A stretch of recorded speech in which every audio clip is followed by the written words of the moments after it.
KTV story channel में आपका तहे दिल से स्वागत है। यहाँ आपको हर बार कुछ नई और मन को छू लेने वाली कहानियाँ मिलेंगी। अगर आप आज पहली बार इस चैनल पर आए हैं तो तुरंत सब्सक्राइब कर लें, और यदि ये कहानी आपको जरा भी अच्छी लगे तो कमेंट और लाइक करना बिल्कुल मत भूलिएगा। ये उन दिनों की बात है जब प्रतापनगर नाम के एक राज्य में चांदमल नाम का एक किसान रहता था। चांदमल बहुत ही मेहनती और दिल का सच्चा इंसान था। उसके पास 10 बीघा खेती की जमीन थी। चांदमल अपनी कड़ी मेहनत से खेतों में काम करता और साल में 2 बार फसल उगाता था। अपने लहलहाते खेतों को देखकर चांदमल का मन खुशी से झूम उठता था। वो खुद को बड़ा किस्मत वाला मानता था कि उसके खेत इतने उपजाऊ थे जितने गांव में किसी और के नहीं थे। गांव के दूसरे किसान भी जब चांदमल की मेहनत और उसके हरे भरे खेतों को देखते तो बस यही कहते कि किस्मत तो चांदमल जैसी ही होनी चाहिए। चांदमल को सब प्यार से चंदू बुलाते थे। चांदमल के 10 बीघा खेतों से सटकर गांव के जमींदार सूरज सिंह के खेत लगते थे। जमींदार सूरज सिंह, जिसने गांव के कई किसानों की जमीनें हड़प ली थी, उसकी बुरी नजर चांदमल के खेतों पर भी थी। वो जब भी चांदमल के हरे भरे खेतों को देखता तो अंदर ही अंदर ईर्ष्या की आग में जल भुन जाता और सोचता कि आखिर वो दिन कब आएगा जब चांदमल उसके पास कोई कर्ज लेने आएगा और बदले में वो चांदमल से उसके उपजाऊ खेत हथिया लेगा। पर वो पहले भी कई बार चांदमल के खेतों को हड़पने की कोशिश कर चुका था, लेकिन हर बार उसकी चालें नाकामयाब ही रहती थी। जमींदार सूरज सिंह चांदमल से इतना चिढ़ता था कि उसे परेशान करने का वो कोई मौका नहीं छोड़ता था। आए दिन वो कुछ न कुछ बहाना बनाकर चांदमल से झगड़ा मोल लेता रहता था, लेकिन चांदमल एक शांत स्वभाव का आदमी था। वो सूरज सिंह के ऐसे बर्ताव से अच्छी तरह वाकिफ था और जानता था कि सूरज उसे बस परेशान करने के लिए ये सब करता है। ऐसा नहीं था कि चंदू को सूरज के इस रवैये पर गुस्सा नहीं आता था, लेकिन जब भी वो सूरज सिंह से बदला लेने के बारे में सोचता तो उसकी बूढ़ी माँ उसे समझाती कि बेटा, जमींदार से दुश्मनी लेना हम जैसे गरीब लोगों के लिए ठीक नहीं है, क्योंकि वो बहुत ही धूर्त और कपटी आदमी है। वो तो इसी मौके की तलाश में रहता है कि कब हम कोई गलती करें और उसके बदले वो कोई बखेड़ा खड़ा कर दे।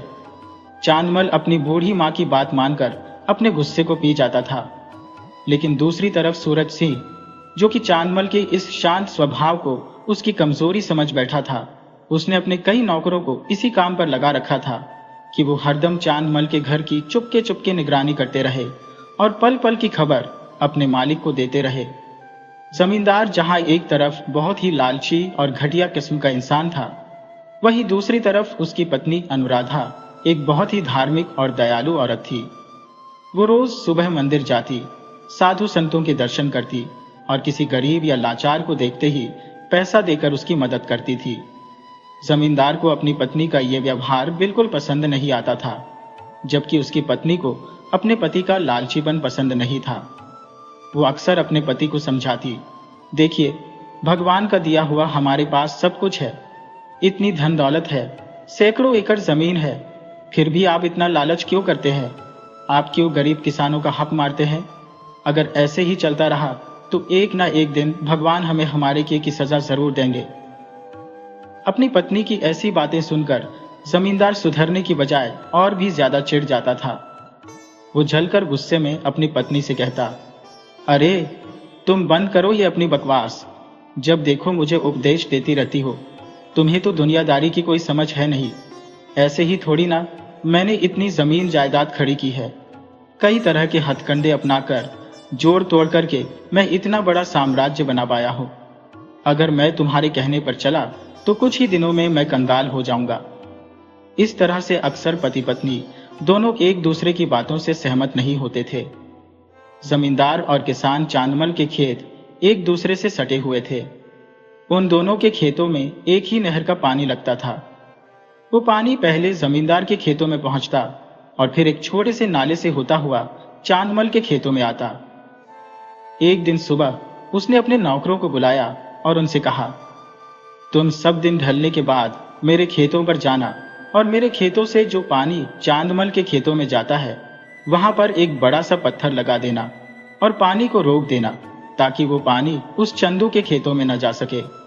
फिर देखना किस तरह से वो परेशान होगा और अपनी नाक रगड़ता हुआ मेरे पास आएगा, और तब उसकी ऐसी हालत देखकर मेरे दिल को बड़ी ठंडक मिलेगी। बस फिर क्या था, दिन ढलते ही जब अंधेरा होने लगा, जमींदार के नौकर छुपते छुपाते गए और उन्होंने एक बड़ा सा पत्थर लगाकर चांदमल के खेतों में जाने वाले पानी को रोक दिया।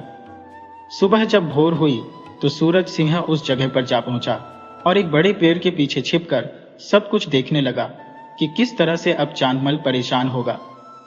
थोड़ी ही देर में चांदमल जब अपने खेतों पर आया और जब उसने देखा कि एक बड़े से पत्थर से उसका पानी रोक दिया गया है, तो वो अपने आप से कहने लगा, अरे ये जमींदार अपनी हरकतों से बाज नहीं आएगा।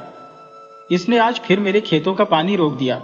इसका कुछ न कुछ इलाज तो करना ही पड़ेगा। उसे इस तरह से परेशान देखकर जमींदार मन ही मन बहुत खुश हो रहा था, जो अपने ही खेतों में छिपा हुआ था। और फिर चंदू ने गुस्से में आकर जोर से आवाज लगाई, जमींदार सूरज सिंह बाहर आ। जमींदार आया और बोला, क्या हुआ, क्यों चिल्ला रहे हो चंदू?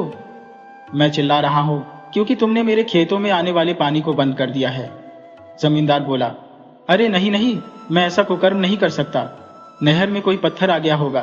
खैर कोई बात नहीं, मैं जाकर देखता हूं और अभी पानी चालू करवा दूंगा। बस तुम्हें थोड़ी देर के लिए रुकना होगा, जब तक मेरे नौकर नहीं आ जाते। चांदमल ने कहा, अरे नौकर भला कब तक आएंगे तुम्हारे? जमींदार बोला, चंदू आज तो वे सभी छुट्टी पर है। हाँ कल जरूर आ जाएंगे, तब मैं ये काम करवा दूंगा। चंदू हैरान परेशान होता हुआ कहने लगा, मगर मैंने तो आज ही अपनी फसलों को पानी लगाना है। जमींदार बोला, भाई तो इसमें मैं अब क्या कर सकता हूं? नौकरों वाले काम मैं खुद तो करने से रहा। चंदू बेचारा परेशान होकर कहने लगा, जमींदार मेरी तरफ का पानी मेहरबानी करके चालू करवा दो, नहीं तो मेरी सारी फसल खराब हो जाएगी। जमींदार बोला, भाई अब तुम इतना गिरगिरा ही रहे हो तो मुझे खुद ही नौकरों वाले काम करने पड़ेंगे। और फिर जमींदार ने चंदू के खेतों का पानी चालू करवा दिया। चंदू ने अपने खेतों में पानी लगाया और वापस अपने घर को आ गया। अगली सुबह जमींदार ने एक मरियल सा गड्ढा चंदू के खेतों में छोड़ दिया। थोड़ी देर के बाद जब चंदू अपने खेतों में आया तो उसने देखा कि जमींदार का गधा उसके खेतों में चल रहा था। यह देखकर वो चिल्लाया, अरे गधे चल भाग यहां से। लेकिन वो गधा तो आखिर गधा था, उसे भला चंदू की बात क्या समझ में आती। वो बिना डरे उसकी फसल को चरता रहा। चंदू ने एक बार फिर से सूरज सिंह को आवाज लगाई, अरे सूरज सिंह जरा इधर तो देखो।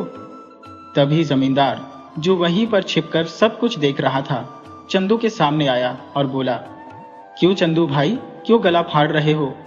चंदू ने कहा, जमींदार तुम्हारा गधा मेरे खेतों में चल रहा है, इस तरह से तो ये मेरी सारी फसल को बर्बाद कर देगा। जमींदार ने लापरवाही से जवाब दिया, अरे भाई गधा ही तो है, अब ये किसी पाठशाला में तो पड़ा हुआ है नहीं। इसे भूख लगी होगी तो पेट भरने के लिए यहां पर चरने लगा, तो इसमें भला कौन सी आफत आ गई? चंदू ने खींचते हुए कहा, अरे क्या आफत आ गई, दिखाई नहीं देता? इसने मेरी सारी फसल बर्बाद कर दी है और तुम कहते हो कि कौन सी आफत आ गई? और फिर चंदू ने झल्लाते हुए कहा, अभी के अभी इसे मेरे खेतों से निकाल दो, वरना मैं मार मार कर इसकी टांगें तोड़ दूंगा। अक्सर शांत रहने वाले चंदू को इस तरह से धमकी देते हुए देखकर जमींदार को भी गुस्सा आ गया। वो भी तैश में आकर बोला, खबरदार चंदू, अपना डंडा जरा दूर ही रखना, वरना मैं भी अपनी जूती से तेरा सिर गंजा कर दूंगा। चंदू बोला, अरे जमींदार बाकी लोग डरते होंगे तुझसे, चंदू नहीं। बड़ा आया तू मेरा सिर गंजा करने वाला। अरे भगवान से डर, मुझ जैसे गरीब को सताएगा तो कहीं ऐसा ना हो कि तेरी जूती तेरे ही सिर पर पड़े। तब जमींदार ने कुटिलता से मुस्कुराते हुए कहा, ठीक है चंदू, शांत हो जा, मैं अभी अपने गधे को समझा देता हूं कि वो कल से तेरे खेतों में नहीं आएगा। इसके बाद वे दोनों अपने अपने घर चले गए। मगर सूरज सिंह जमींदार भला कहाँ मानने वाला था। अगली सुबह एक बार फिर से उसने अपने गधे को चंदू के खेतों में चरने के लिए छोड़ दिया और फिर छिपकर वहां पर बैठ गया।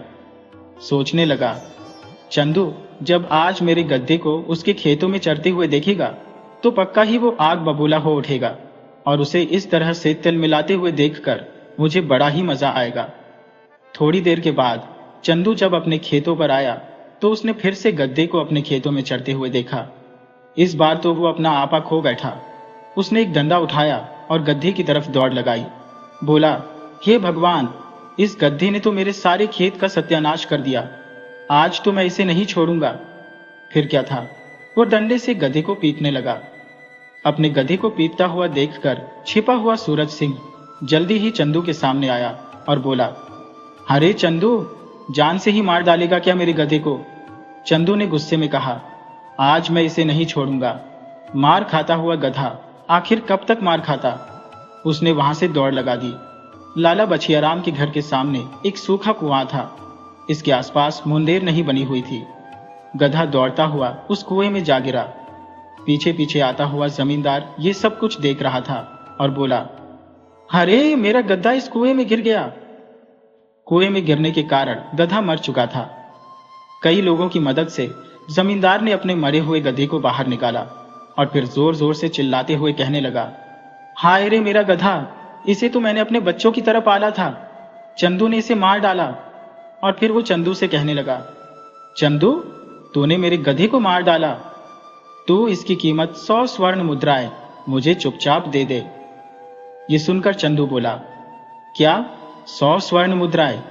इतनी रकम में तो ऐसे कई हट्टे कट्टे गधे आ सकते हैं, जबकि ये तो एक बिल्कुल ही मरियल सा गधा था।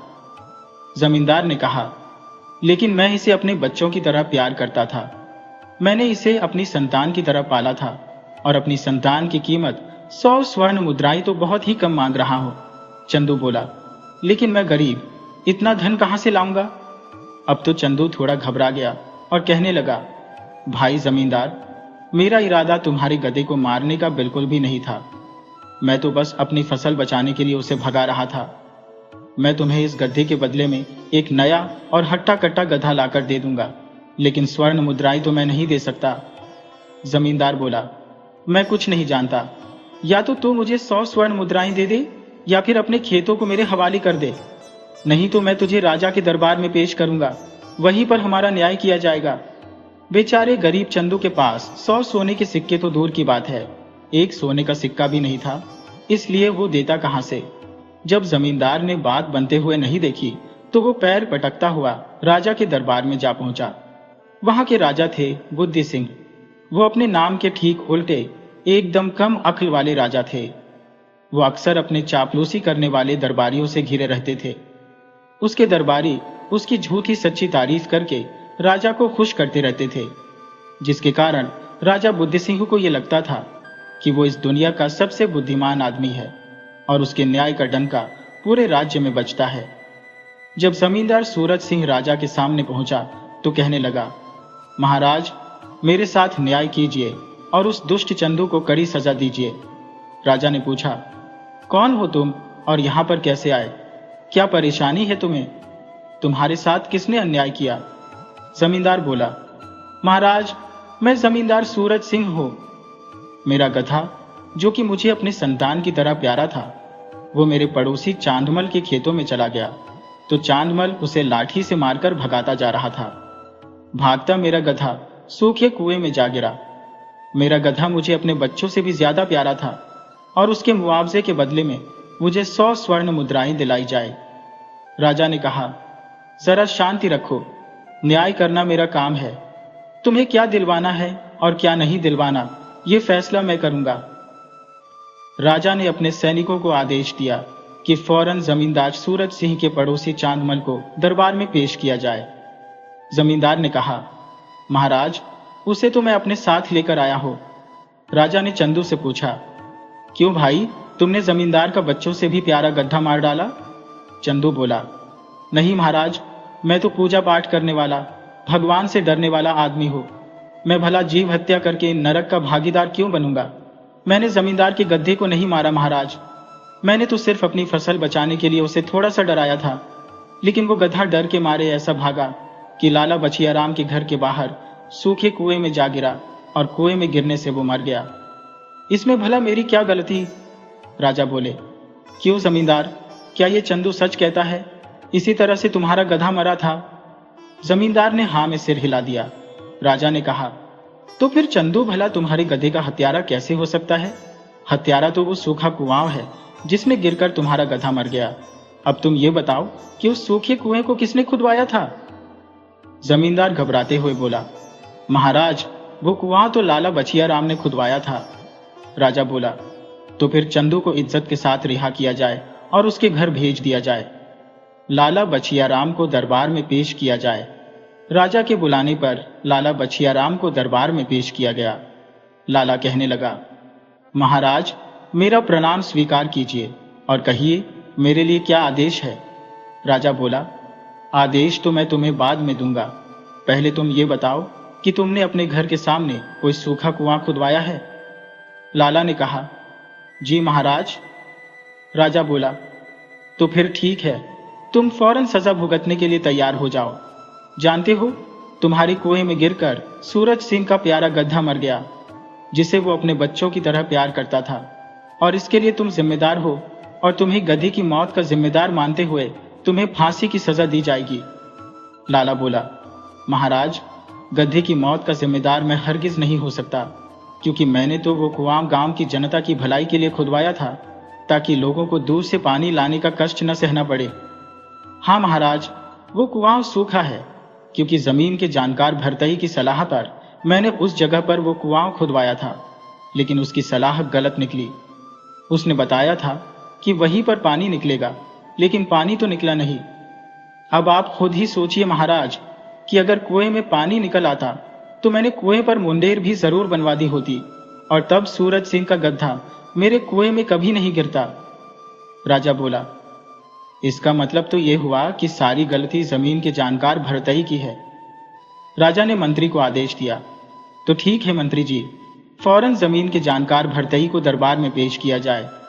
जल्दी ही भरतई को दरबार में लाया गया। राजा बोला, भरतई, तुम पर यह इल्जाम है कि तुमने लाला बछिया राम को पानी का कुआं खोदने के लिए जिस जगह पर खुदाई करने की जानकारी दी थी, वो जानकारी गलत थी, और उस जगह पर पानी नहीं निकला, जिसके कारण लाला ने कुएं की मुंडेर नहीं बनवाई, और कुएं में सूरज सिंह जमींदार का गधा गिरकर मर गया। भरतई बोला, महाराज, मुझे माफ कीजिए, कुएं में अगर पानी नहीं निकला तो उसका दोषी मैं नहीं हूं। असल में जहां पर वो खुदाई की गई है, मैंने वहां पर जगह की खुदाई करने के लिए नहीं कहा था, बल्कि इस खुदी हुई जगह से 10 फीट दूर एक जगह बताई थी। अगर सही जगह पर खोदा गया होता तो ऐसा कभी भी नहीं होता कि कुएं में से पानी ना निकले। राजा ने गुस्से में तमतमाते हुए कहा, तो फिर अगर गलत जगह पर कुआं खोदा है तो इसका जिम्मेदार कौन है? भरतई ने कहा, महाराज, कुआं खोदने की जिम्मेदारी तो कुआं खोदने वाले मजदूर की थी। राजा ने मंत्री से कहा, मंत्री जी, फौरन कुआं खोदने वाले मजदूरों को दरबार में हाजिर किया जाए। मजदूर बहुत सारे नहीं थे, बल्कि एक ही मजदूर था, जिसका नाम था कटारी, जिसने वो कुआं खोदा था। सैनिक जल्दी ही कटारी को पकड़कर राज दरबार में ले आए। राजा ने उससे कहा, हाँ तो मजदूर कटारी, लाला के यहाँ पर जो कुआं खोदा है वो तुमने ही खोदा था?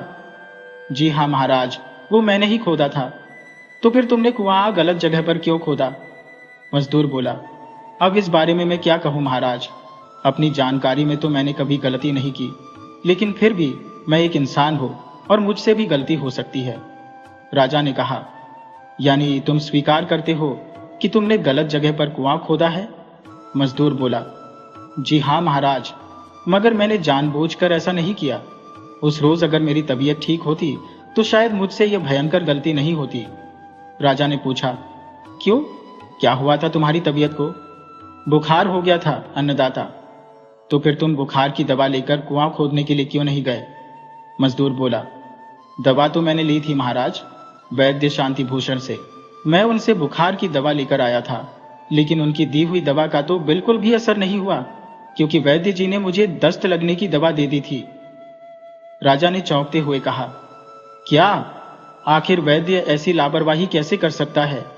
इसका मतलब तो यह हुआ कि अगर तुम्हें गलत दवा न दी जाती तो तुम्हारा ध्यान नहीं भटकता और तुम कुआं बिल्कुल सही जगह पर खोदते।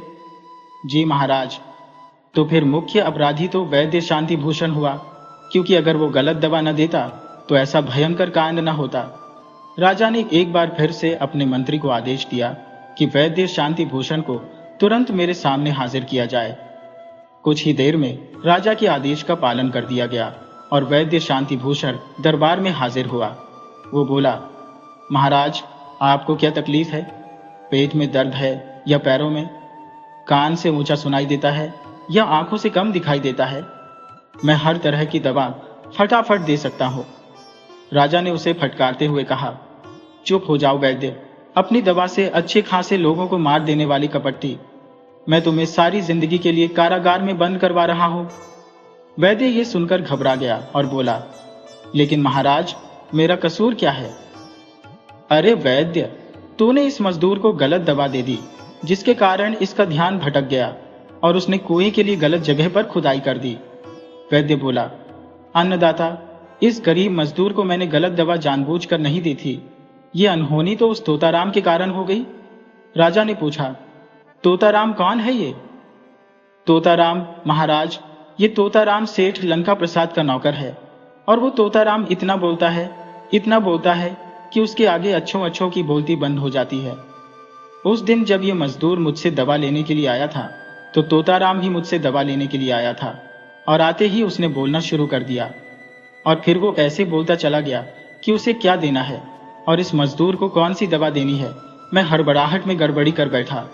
राजा बोला, अच्छा, तो इसका मतलब ये हुआ कि इस सारे अपराध की जड़ तो वो तोताराम है। फौरन तोताराम को दरबार में पेश किया जाए। राजा के सैनिक तोताराम को पकड़कर दरबार में ले आए और वो कहने लगा, जय हो महाराज की। अन्नदाता, मुझ गरीब से आखिर क्या कसूर हो गया जो आपके सैनिक मुझे दोपहर का खाना खाते हुए बीच में से ही उठा लाए? राजा बोला, चिंता मत करो, अब तुम कारागार में रहोगे तो वहां की रोटियां खाकर अपना पेट भरते रहना। तोताराम घबरा गया और बोला, लेकिन महाराज, मेरा कसूर क्या है? राजा ने कहा, तेरी वजह से वैद्य शांति भूषण ने उस मजदूर को गलत दवा दे दी, जिसकी वजह से गलत जगह पर कुआं खोदा गया और जमींदार का गधा मर गया। ये सब झमेला तेरी वजह से हुआ है तोताराम। तेरे बहुत ज्यादा बोलने की आदत के कारण इस आदमी से गलती हुई है। तोताराम बोला, लेकिन महाराज, इसमें मेरा कोई कसूर नहीं है। मैं तो सिर्फ अपने मालिक के आदेश का पालन कर रहा था। राजा ने पूछा, तो तुम्हारे मालिक ने क्या आदेश दिया था? अन्नदाता, मेरे मालिक ने मुझे पेट दर्द की दवा लाने के लिए वैद्य शांति भूषण के पास भेजा था। तुम्हारे मालिक खुद वैद्य के पास क्यों नहीं गए? नौकर बोला, महाराज, ये तो खुद मालिक ही बता सकते हैं, मगर ये बात सच है कि अगर मेरे मालिक खुद दवा लेने के लिए गए होते तो आज मैं गुनहगार बनकर आपके सामने न खड़ा होता। राजा ने पूछा, अच्छा, तो कौन है तुम्हारे मालिक? महाराज, सेठ लंका प्रसाद मेरे मालिक है। और फिर सेठ लंका प्रसाद को दरबार में हाजिर होने का आदेश दिया गया। जब सेठ लंका प्रसाद दरबार में पहुंचा तो बोला, महाराज, आपने मुझे बुलाया है? हाँ, बुलवाया तो है, और अब मैं तुम्हें काल कोठरी में डालने जा रहा हूं। लेकिन क्यों महाराज? क्योंकि तुमने अपने नौकर तोताराम को दवा लेने के लिए वैद्य शांति भूषण के पास न भेजा होता तो जमींदार सूरज सिंह का गधा मरने से बच जाता।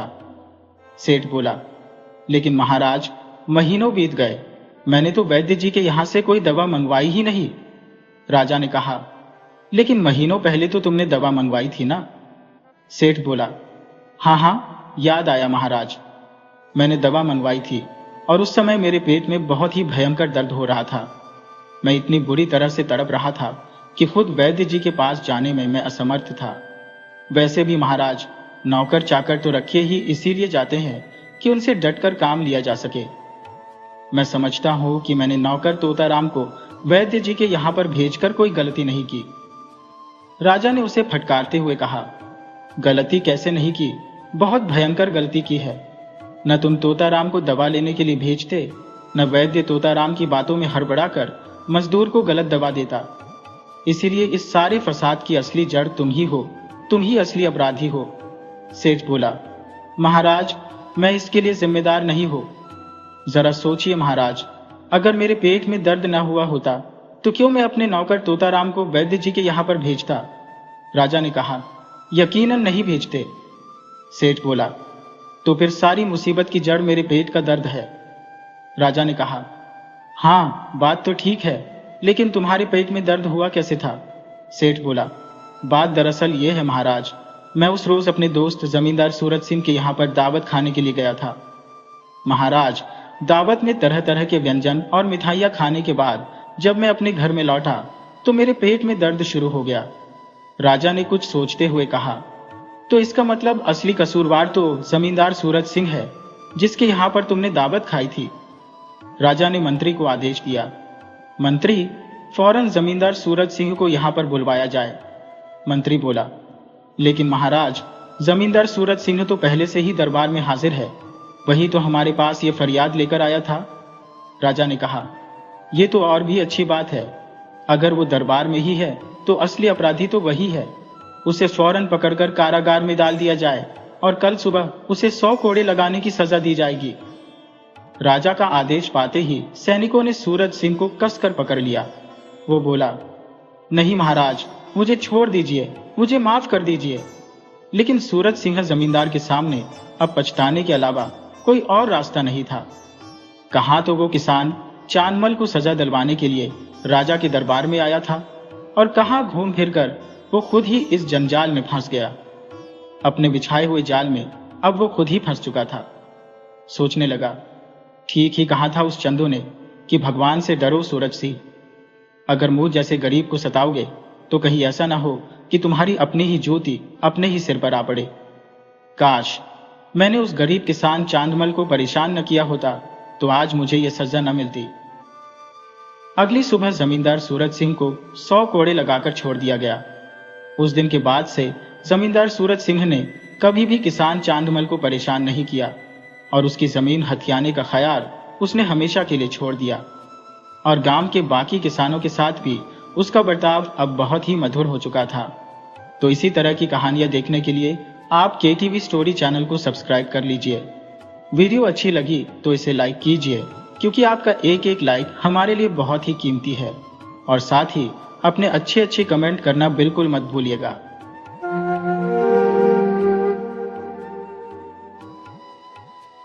जय श्री कृष्ण मेरे प्यारे दोस्तों, स्वागत है आपका KTV स्टोरी पर। आज हम आपके लिए लाए हैं चतुर गाय की कहानी।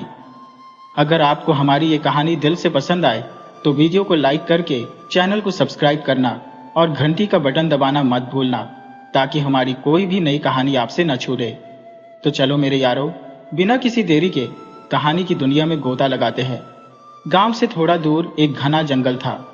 इस जंगल के किनारे एक छोटी सी बस्ती बसी थी, जहां कुछ किसान और ग्वाले अपने पशुओं के साथ रहते थे। उन्हीं में से एक ग्वाला रामू बहुत दयालु था। उसकी एक सुंदर गाय थी, नाम था गौरी। गौरी का दूध पूरे गांव में मशहूर था और वो अपनी मालकिन की तरह ही सीधी सादी और नेक दिल थी। एक दिन गौरी ने एक सुंदर बछिया को जन्म दिया। वो बछिया बहुत ही प्यारी और दूध जैसी सफेद रंग की थी। उसकी बड़ी बड़ी भोली आंखें हर किसी का मन मोह लेती। लेकिन जन्म के कुछ ही दिनों बाद उस नन्ही बछिया का भाग्य रूठ गया। रामू के पास पहले से ही कई गायें थी और उसकी आर्थिक हालत इतनी अच्छी नहीं थी कि वो एक और गाय पाल सके। इसी बीच एक रात गांव में डाकुओं ने हमला कर दिया। वे कई पशुओं को चुरा ले गए और उसी भगदड़ में गौरी भी अपने मालिक से बिछड़ गई। जब सुबह हुई तो रामू ने अपनी प्यारी गाय को बहुत ढूंढा, पर उसका कोई अता पता नहीं चला। अब वो नन्ही बछिया अनाथ हो गई थी। वो दूध के लिए बेहाल हो रही थी, पर कोई उसे सहारा देने वाला नहीं था। रामू के पास उसे पालने का कोई जरिया नहीं था, इसलिए उसने सोचा कि उसे जंगल में छोड़ देना ही ठीक होगा। छोटी सी बछिया को जब जंगल में छोड़ा गया तो वो बहुत डर गई। घना जंगल उसके लिए एकदम अनजान था। हर तरफ ऊंचे ऊंचे पेड़ और अजीब अजीब आवाजें थी। रात होते ही हवा ठंडी हो गई और बछिया ठंड और भूख से थर थर कांपने लगी। तभी कहीं दूर झाड़ियों में कुछ हरकत हुई। बछिया डर के मारे कांप उठी। उसकी भोली आंखों में आंसू आ गए। अचानक झाड़ियों से दो चमकती आंखें बाहर आई। वो एक जंगली लोमड़ी थी जो दबे कदमों से बछिया की तरफ बढ़ रही थी। छोटी सी बछिया अकेली, लगता है आज रात का अच्छा खाना मिल गया, लोमड़ी ने अपनी जीभ लपलपाते हुए सोचा। बछिया समझ गई कि ये लोमड़ी उसकी दुश्मन हो सकती है, लेकिन वो इतनी छोटी थी कि भाग भी नहीं सकती थी। उसे तुरंत एक तरकीब सूझी। उसने अपने छोटे से सिर को ऊंचा किया और अपनी नन्ही आवाज में जोर से चिल्लाई, अरे तुमने सुना नहीं, जंगल के राजा शेर ने कहा है कि जो कोई भी मुझे तंग करेगा वो उसे सजा देगा। लोमड़ी थोड़ा खिटकी। शेर, इस छोटी सी बछिया का दोस्त? उसने शक से सोचा। बछिया ने अपनी चालाकी जारी रखी। हाँ हाँ, शेर ने मुझसे कहा है कि वो मुझे अपनी गोद में सुलाएगा। अगर मैं उसके पास नहीं पहुंची तो वो बहुत गुस्सा हो जाएगा। लोमड़ी डर गई। अगर शेर को गुस्सा आ गया तो वो बच नहीं सकती थी। वो तेजी से झाड़ियों में भाग गई और गायब हो गई। बछिया ने राहत की सांस ली। वो पहली बार समझ गई थी कि सिर्फ ताकत से नहीं बल्कि चतुराई से भी जिया जा सकता है। सुबह होते ही सूरज की किरणें जंगल में बिखर गईं। बछिया भूख से बेहाल थी। तभी उसकी नजर एक नदी के पास चरती हुई हिरनी पर पड़ी। हिरनी की नजर भी उस छोटी बछिया पर गई। वो तुरंत समझ गई कि ये नन्ही जान अकेली है।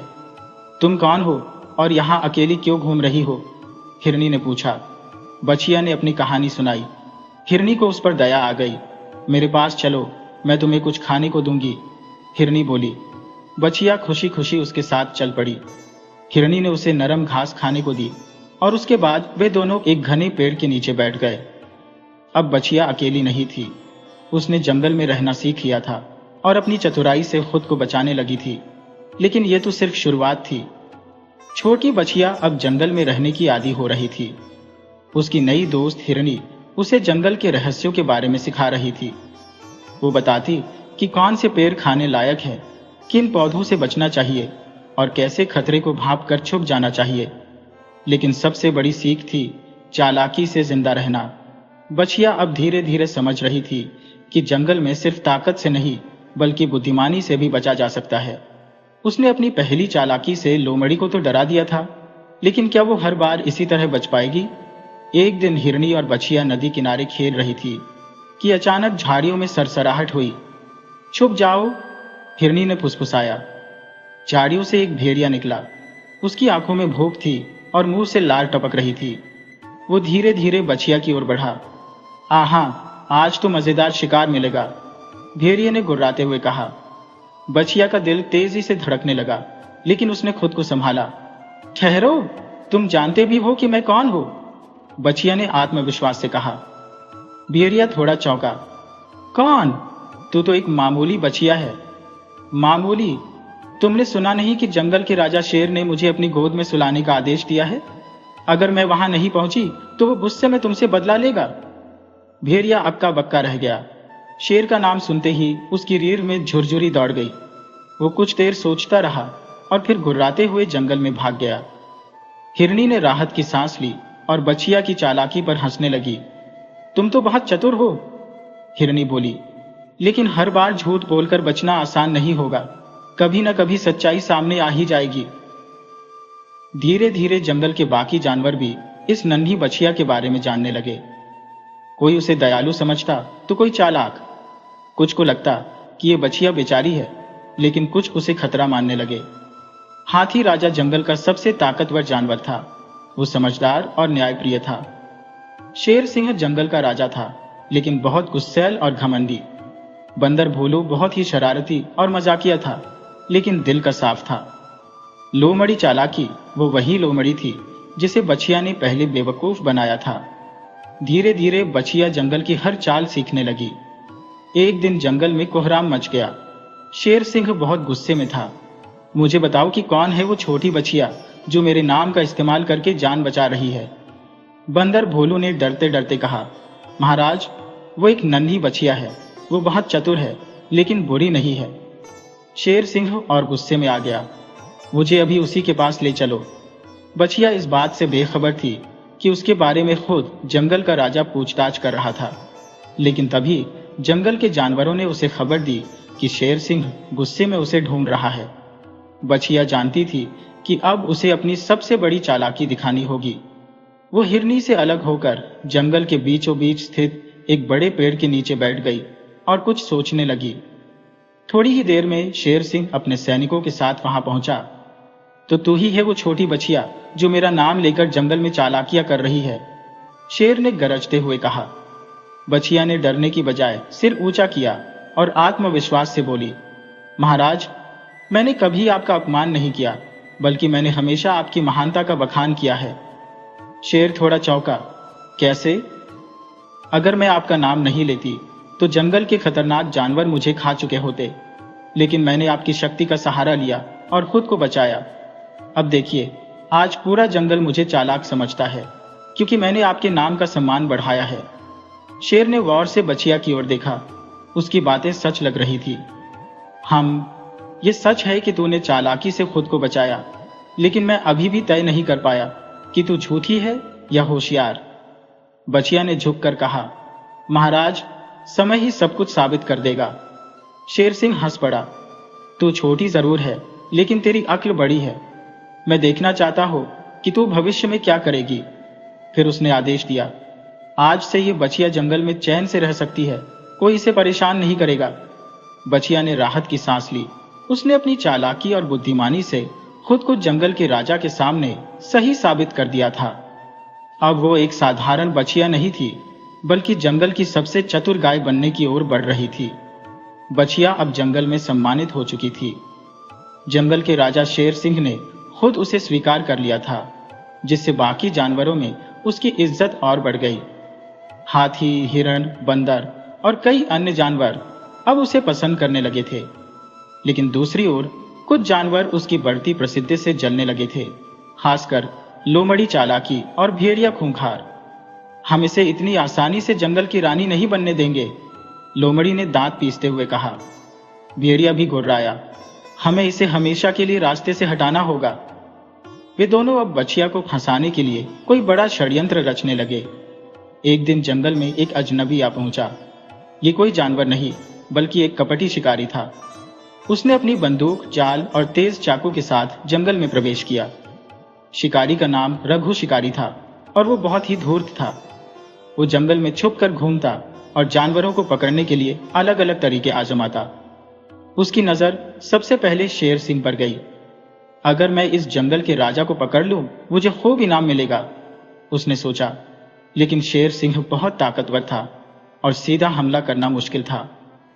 तभी उसने जंगल में एक और दिलचस्प चीज देखी, एक नन्ही बछिया जिसे बाकी जानवरों से बहुत सम्मान मिल रहा था। अरे, ये बछिया जंगल में क्या कर रही है? इसे पकड़कर शहर में बेच दो तो मोटा मुनाफा होगा, शिकारी ने मन ही मन सोचा। लोमड़ी चालाकी और भेड़िया खूंखार ने दूर से ये सब देखा और उनके दिमाग में एक खतरनाक योजना आई। अगर ये शिकारी इस बछिया को पकड़ ले तो हमारा रास्ता साफ हो जाएगा, लोमड़ी फुसफुसाई। बिल्कुल, हमें बस इसे शिकारी के जाल की ओर भेजना है। भेड़िए ने सहमति में सिर हिलाया। अब दोनों ने मिलकर बछिया को शिकारी की ओर भेजने की साजिश रची। बंदर भोलू, जो बछिया का अच्छा दोस्त बन चुका था, उसने ये पूरी बातचीत सुन ली। वो तुरंत बछिया के पास गया और उसे सारी बात बता दी। सावधान रहना बछिया, लोमड़ी और भेड़िया तुम्हें शिकारी की ओर ले जाने की कोशिश कर रहे हैं।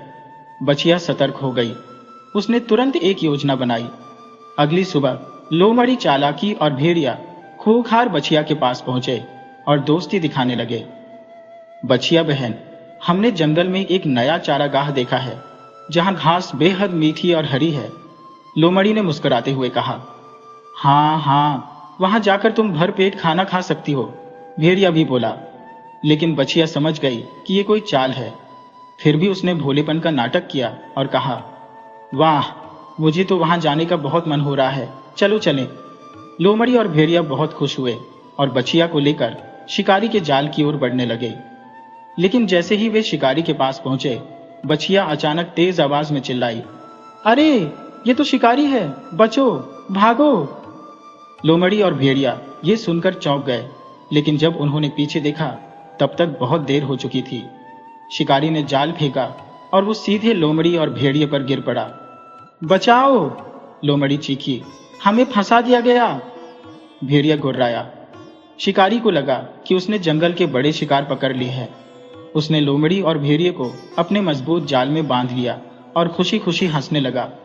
वाह, आज तो 2 बड़े शिकार मिल गए, शिकारी ने कहा। लेकिन वो ये नहीं जानता था कि असली खेल अभी बाकी था। बछिया ने तुरंत बंदर भोलू को इशारा किया और कहा, भागो और शेर सिंह को बुलाओ। बंदर तेजी से जंगल की ओर दौड़ा और थोड़ी ही देर में शेर सिंह और हाथी राजा को लेकर आ गया। जैसे ही शेर सिंह ने शिकारी को देखा, वो दहाड़ा, कौन है ये जो हमारे जंगल में घुस आया? शिकारी डर से कांपने लगा। उसने तुरंत जाल छोड़ दिया और भागने की कोशिश की, लेकिन हाथी राजा ने उसे जोर से पकड़ लिया और जोर से जमीन पर पटक दिया। अब देखता हूं तो कैसे भागता है, हाथी राजा ने गरज कर कहा। शेर सिंह शिकारी की ओर बढ़ा और गुर्राया, ये जंगल हमारा है, इंसान यहां शिकार करने नहीं आ सकते। शेर सिंह शिकारी पर झपटा, लेकिन शिकारी घबराकर अपने पैरों पर गिर पड़ा और गिड़गिड़ाने लगा, मुझे माफ कर दो महाराज, अब कभी जंगल में नहीं आऊंगा। शेर सिंह ने उसे एक चेतावनी दी, आज हम तुम्हें छोड़ रहे हैं, लेकिन अगर दोबारा जंगल में आए तो बच नहीं पाओगे। शिकारी जान बचाकर जंगल से भाग निकला। इस घटना के बाद जंगल के सारे जानवर बछिया की समझदारी और चालाकी की तारीफ करने लगे। तुमने हमें शिकारी से बचाया, हिरनी ने कहा। तुम्हारी वजह से जंगल सुरक्षित हुआ, हाथी राजा बोला। शेर सिंह ने गर्व से बछिया की ओर देखा और कहा, आज से तुम जंगल की सबसे चतुर गाय कहलाओगे। बछिया ने विनम्रता से सिर झुका लिया, लेकिन कहानी यहीं खत्म नहीं हुई थी। शिकारी के जाल में फंसने के बाद लोमड़ी, चालाकी और भेड़िया खूंखार की बुरी तरह बेइज्जती हुई। जैसे ही शिकारी जंगल से भागा, बाकी जानवरों ने इन दोनों को घेर लिया। धोखेबाजों, तुमने हमारी प्यारी बछिया को फंसाने की कोशिश की, बंदर भोलू गुस्से से बोला। अब तुम्हें इस जंगल में रहने का कोई हक नहीं, हाथी राजा गरजा। शेर सिंह ने गंभीर आवाज में कहा, तुम्हें जंगल से निकाल दिया जाता है। अगर दोबारा तुम्हारी चालबाजियों का पता चला तो सजा और भी कठोर होगी। लोमड़ी और भेड़िया जंगल से निकाल दिए गए, लेकिन उन्होंने हार नहीं मानी। जंगल से दूर गुफा के अंधेरे में वे बैठकर अपनी अगली साजिश रचने लगे। हमें चतुर गाय से अपना अपमान चुकाना होगा, लोमड़ी ने गुस्से में कहा। इस बार हम इसे ऐसी चाल में फंसाएंगे कि कोई इसे बचा नहीं पाएगा, भेड़िया खूंखार गुर्राया। अब वे दोनों एक नया और भयानक षड्यंत्र रचने लगे। कुछ ही दिनों बाद जंगल में एक नई और बेहद खतरनाक समस्या आई। सावधान, जंगल में एक जहरीली नागिन आई है। मोरपीहू ने खबर फैलाई। ये कोई आम नागिन नहीं थी, उसका नाम काल कन्या था और उसकी जहरीली फुफकार से पेड़ पौधे तक सूख जाते थे। वो जहां भी जाती मौत का साया साथ ले जाती। मुझे इस जंगल पर राज करना है, काल कन्या नागिन ने फुफकारते हुए घोषणा की। जंगल के जानवर डर गए, कोई भी उसकी जहरीली ताकत के सामने खड़ा नहीं हो सकता था। लोमड़ी और भेड़िए ने इस मौके का फायदा उठाने की योजना बनाई। वे नागिन के पास पहुंचे और बोले, अगर तुम हमारी मदद करो तो हम तुम्हें जंगल की रानी बना सकते हैं। क्या चाहती हो? नागिन ने कुटिल हंसी के साथ पूछा। हमें चतुर गाय से बदला लेना है, लोमड़ी ने कहा। नागिन ने सोचा और फिर फुफकारते हुए कहा, अगर वो मुझे रोकने की कोशिश करेगी तो मैं उसे हमेशा के लिए खत्म कर दूंगी। अगली सुबह जब बछिया जंगल में घास चर रही थी, तभी अचानक एक तेज फुफकार सुनाई दी। सर, तुम्हारा समय खत्म हो गया नन्ही गाय। नागिन काल कन्या उसके सामने आ गई। बछिया सतर्क हो गई और धीरे धीरे पीछे हटने लगी, लेकिन नागिन तेजी से उस पर झपटी। अब कोई तुम्हें नहीं बचा सकता, नागिन ने फुफकारते हुए कहा और उसने जहरीला हमला करने की कोशिश की। लेकिन तभी धड़ाम, बछिया ने झटपट अपने पैरों से जमीन पर जोर से ठोकर मारी, जिससे वहां धूल का एक बड़ा गुब्बार उठा। धूल नागिन की आंखों में चली गई और वो बुरी तरह तड़प उठी। मुझे कुछ दिखाई नहीं दे रहा, नागिन ने चिल्लाया। बछिया को मौका मिल गया और वो तेजी से वहां से भाग निकली। बछिया सीधे शेर सिंह और हाथी राजा के पास पहुंची और उन्हें सब कुछ बता दिया। अगर हमने इसे रोका नहीं तो पूरा जंगल खतरे में आ जाएगा, शेर सिंह गंभीर स्वर में बोला। लेकिन ये नागिन बहुत शक्तिशाली है, हमें कोई चालाकी से इसे हराना होगा, बंदर भोलू ने कहा। सबने बछिया की ओर देखा। हमारी चतुर गाय हमें एक रास्ता दिखाएगी, मोरपीहू ने कहा। बछिया ने सोचा और फिर मुस्कुराते हुए बोली, हमें उसकी कमजोरी का पता लगाना होगा। बंदर भोलू ने जंगल के एक बूढ़े कछुए से बात की, जो बहुत ज्ञानवान था। काल कन्या नागिन को हराने का एक ही तरीका है, कछुए ने बताया। वो आग से डरती है, अगर उसे आग से घेर लिया जाए तो वो कमजोर हो जाएगी। अब जंगल के जानवरों को एक योजना मिल गई थी। शेर सिंह, हाथी राजा, बंदर भोलू और बाकी जानवरों ने चारों ओर से सूखी लकड़ियां इकट्ठी की और जंगल के खुले मैदान में फैला दी। बछिया ने नागिन को वहां बुलाने के लिए चाल चली। वो नागिन के पास गई और बोली, तुम मुझे हरा नहीं सकती। अगर हिम्मत है तो मेरे साथ खुले मैदान में आकर लड़ो। मुझे चुनौती देने की हिम्मत। नागिन फुफकार उठी और बछिया के पीछे पीछे खुले मैदान में आ गई। जैसे ही वो वहां पहुंची, बंदर भोलू ने ऊपर से जलती हुई मशाल गिरा दी। फड़ लकड़ियों ने आग पकड़ ली और नागिन चारों ओर से आग की लपेटों में गिर गई। सिसास नहीं! नागिन चीख उठी। उसने बाहर निकलने की कोशिश की, लेकिन आग की गर्मी उसे कमजोर कर रही थी। आखिरकार वो जमीन पर गिर पड़ी और हार मान ली। अब ये जंगल हमारा है और कोई भी इसे नुकसान नहीं पहुंचा सकता, शेर सिंह ने गर्जना की। सब जानवरों ने तालियां बजाई और बछिया को धन्यवाद दिया। आज तुमने जंगल को बचा लिया, हाथी राजा ने कहा। तुम सच में सबसे चतुर गाय हो, बंदर भोलू ने मुस्कुराते हुए कहा। शेर सिंह ने घोषणा की, आज से यह जंगल हमेशा के लिए तुम्हारा घर रहेगा। नागिन काल कन्या की हार के बाद जंगल के सभी जानवर खुशी से झूम उठे। बछिया अब जंगल की सबसे चतुर और सम्मानित गाय बन चुकी थी। लेकिन दूर किसी अंधेरी गुफा में लोमड़ी चालाकी और भेड़िया खूंखार अब भी बदले की आग में जल रहे थे। हम फिर से हार गए, लेकिन इस बार हम कोई गलती नहीं करेंगे, लोमड़ी ने गुस्से में कहा। अब हमें कुछ ऐसा करना होगा जिससे ये जंगल हमेशा के लिए हमारा हो जाए। भेड़िया खूंखार ने भयानक हंसी हंसते हुए कहा, अगर हम शेर सिंह को हरा दें तो पूरा जंगल हमारा हो जाएगा। अगली सुबह जंगल में एक अजीब खबर फैलने लगी। बछिया जंगल पर राज करना चाहती है। बंदर भोलू, मोर पीहू और हाथी राजा ये सुनकर हैरान रह गए। ये असंभव है, हमारी प्यारी बछिया ऐसा कभी नहीं कर सकती, हाथी राजा गरजे। लेकिन लोमड़ी चालाकी ने जंगल में जहर खोल दिया था। शेर सिंह ने भी ये सुना और गंभीर स्वर में कहा, अगर बछिया ने सच में ऐसा सोचा है तो उसे सजा मिलेगी। लोमड़ी और भेड़िए ने शेर सिंह के सामने जाकर कहा, महाराज, हमें जंगल के कुछ जानवरों से खबर मिली है कि बछिया आपको हटाकर जंगल की नई रानी बनना चाहती है। शेर सिंह गुस्से में आ गया। अगर ये सच है तो बछिया को इस जंगल से निकाल दिया जाएगा। बछिया जब ये सुनकर आई तो वो बहुत दुखी हुई। मैंने कभी ऐसा कुछ नहीं चाहा, बछिया बोली। लेकिन शेर सिंह को यकीन नहीं हुआ। अगर तुम सच में निर्दोष हो तो तुम्हें जंगल की परीक्षा पास करनी होगी। शेर सिंह ने आदेश दिया कि बछिया को 3 कठिन परीक्षाओं से गुजरना होगा। अगर वो सफल हुई तो उसे निर्दोष मान लिया जाएगा। अगर असफल हुई तो उसे जंगल छोड़ना होगा। लोमड़ी और भेड़िए ने सोचा कि अब बछिया हार जाएगी। पहली परीक्षा में बछिया को आग की लपटों के बीच से गुजरना था। लोमड़ी ने मन में सोचा, अब ये डरकर भाग जाएगी। लेकिन बछिया ने हिम्मत नहीं हारी। उसने अपने तेज पैरों का इस्तेमाल किया और इतनी तेजी से दौड़ी कि आग उसे छू भी नहीं पाई। शेर सिंह ने सिर हिलाया और कहा, पहली परीक्षा पास। दूसरी परीक्षा में बछिया को एक अंधेरी गुफा में जाना था, जहां एक विशालकाय अजगर छिपा था। बंदर भोलू ने डरते हुए कहा, कोई भी वहां गया तो वापस नहीं आया। लेकिन बछिया निडर होकर अंदर गई। गुफा के अंदर अजगर उसकी ओर फुफकारते हुए बढ़ा। तुम कौन हो? अजगर गरजा। बछिया ने बुद्धिमानी से जवाब दिया, मैं जंगल की सच्चाई साबित करने आई हूं। अजगर ने उसकी हिम्मत देखी और बोला, तुम सच्ची और निडर हो, तुम परीक्षा पास कर चुकी हो। जब बछिया वापस लौटी तो जंगल के जानवरों ने तालियां बजाई। दूसरी परीक्षा पास, शेर सिंह ने गरजते हुए कहा।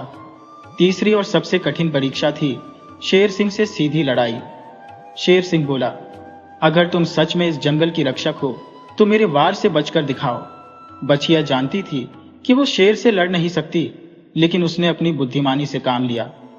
जब शेर सिंह ने छलांग लगाई तो बछिया फुर्ती से किनारे हट गई और शेर सिंह खुद की ताकत से पत्थरों से टकरा गया। शेर सिंह उठा और मुस्कुराया, तो तुमने साबित कर दिया कि ताकत से ज्यादा जरूरी बुद्धि होती है। तीसरी परीक्षा पास, शेर सिंह ने कहा। अब जंगल के जानवर फैसला करेंगे कि बछिया निर्दोष है या नहीं। बंदर भोलू, मोर पीहू और बाकी जानवरों ने जोर से कहा, बछिया निर्दोष है। अब शेर सिंह ने लोमड़ी और भेड़िए को घूरा। अब सच बताओ। लोमड़ी और भेड़िया डर गए और सबके सामने सच उगल दिया। हमने ही झूठी अफवाहें फैलाई थी। शेर सिंह ने जोर से दहाड़ लगाई। अब तुम दोनों को इस जंगल से हमेशा के लिए निकाल दिया जाता है। लोमड़ी और भेड़िए को जंगल से भगा दिया गया। अब पूरा जंगल खुशी से झूम उठा। शेर सिंह ने घोषणा की, आज से बछिया जंगल की सबसे चतुर और सम्मानित रक्षक होगी। सबने तालियां बजाई और बछिया को बधाई दी। तुमने हमें सिखाया कि ताकत से ज्यादा जरूरी है चतुराई और सच्चाई, हाथी राजा ने कहा। बछिया ने मुस्कुराकर कहा, मैं हमेशा जंगल की रक्षा करूंगी। अब जंगल में हमेशा शांति और खुशी बनी रही। जिंदगी में जब हम अच्छे कर्म करते हैं तो हमें हमेशा अच्छे नतीजे ही मिलते हैं।